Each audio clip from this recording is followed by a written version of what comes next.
What's up, YouTube? Capital G here, talking about the YCS event that's about to take place in Japan in a couple of months, and some of the things that I actually found to be a little weird and peculiar. I was reading through the details that were posted on YG Organization, and some of them are just very strange. So some of you guys might be wondering why I'm still covering this event. It's the second video that I've made on this YCS, and honestly, I'll probably end up watching it if they do happen to live stream it, because I'd love to see some live streams of the OCG, but it's because this is a monumental event. I consider it to be pretty historic because, I mean, as long as we've had the Shonen Jump Championship Series, and then that was eventually changed to the YCS Series, I mean, we're having the 200th event, and we've never had one on, Asian soil, and I just thought that that was kind of weird, considering that Konami has it in North America, and Europe, and Oceania, and, Yu-Gi-Oh! Started in Japan, so it was like, wait, what? You got this huge region of Asia, and you don't have YCS or Shonen Jump events there? It just always felt kind of weird to me. Now, I have talked about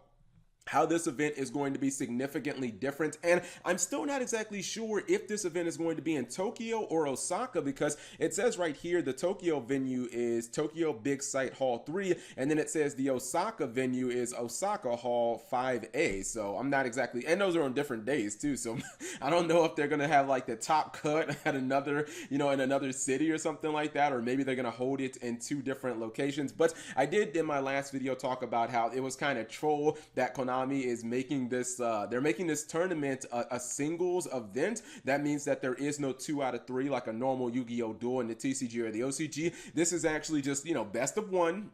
So if your opponent, goes first and they're playing something like Goki and you don't have a hand trap, just might as well just scoop to your opponent immediately as soon as they drop the Isolde on the field and save yourself 25 minutes, which is actually the time limit. So as I've said before, this event should go really smoothly. Now, they're not allowing any side decks at this event because it is the best of one. Why even have a side deck? So they're basically just saying, no, there's no side decks even allowed. Don't even bother bringing it. And it's double elimination. This means that if you lose, like, it's not technically Swiss, it's like I guess you could say like round robin or some sort, because if you actually lose like round 1 and then you lose round 2, you're out of the tournament. So really weird how that works. I feel really bad for people who end up losing on the bubble, but I mean, at least their tournament is much quicker. But the thing I want to talk about in this video is actually the fact that they're playing under not just the regular OCG format, they're actually going to be playing under what I can only describe as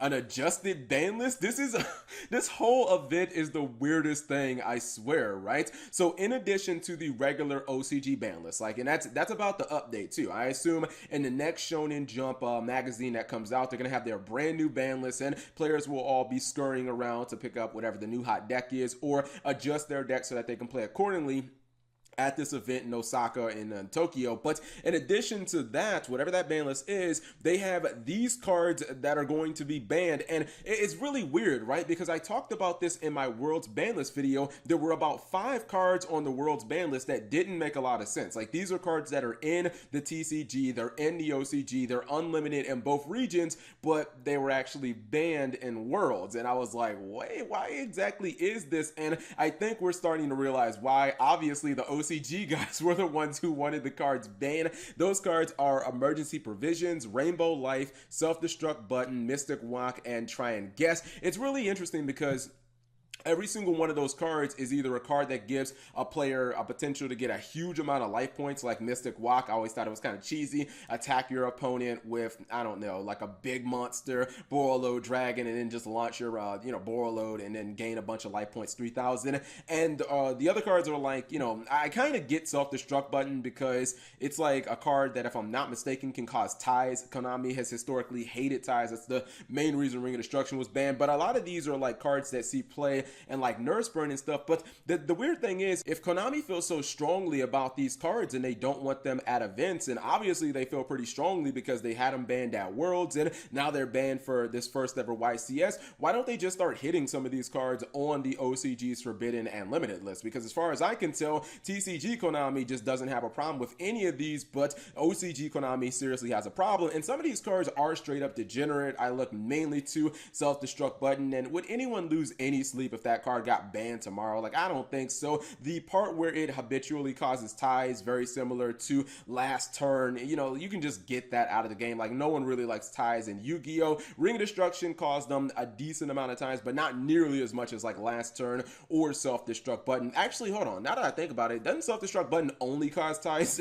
If I'm not mistaken, I'm thinking about the effect off the top of my head. I believe that it makes both players life point 0. So this is a card that can only cause ties. And then even some of the other cards, like, yes, I know that they're super obscure, but if you're gonna keep hitting them at tournaments, why not just like limit them? You know, why not just limit emergency provisions and Mystic Walk? If you actually think that these cards are big enough problems that they're going to potentially ruin some tournaments, then just go ahead and put them on your limited list. And it's actually, to me, this kind of begs the question, because I mean, I expect fully that there is going to be a you know, another YCS event on Asian soil. Maybe that event ends up being in like Thailand or China, or another event in Japan. But if Konami actually does a 2 out of 3 kind of like a regular YCS, are they going to again look at these cards? Because then it pretty much confirms like these are just cards the OCG players hate, and at that point it's like, dude, if you hate them so much, just put them on the ban list. I mean, TCG and OCG have completely different ban lists. Like, you guys can do whatever the hell you want. It just feels kind of weird for them to have this little kind of adjusted list where you've got